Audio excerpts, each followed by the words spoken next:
Imagine you have some data that's used throughout your app, and you want your app to update whenever or wherever the data changes.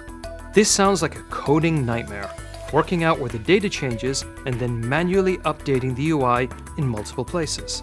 But not if you use Value Notifier and the ValueListenableBuilder widget. Let's say you have a bunch of widgets scattered throughout the widget tree that are dependent on a particular value.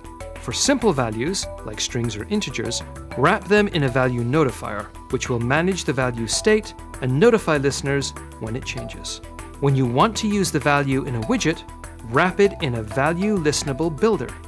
ValueListenableBuilder will listen for changes to a value notifier and automatically rebuild its children when the value changes. If you have more complex data, create a custom notifier for your data classes by extending Value Notifier. Whenever the data changes, the Notify Listeners function must be called.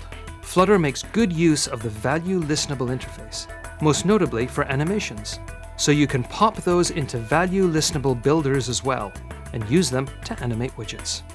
One final tip: use an inherited widget to make your values accessible by widgets throughout your widget tree. For more info on ValueListenableBuilder, head on over to flutter.dev.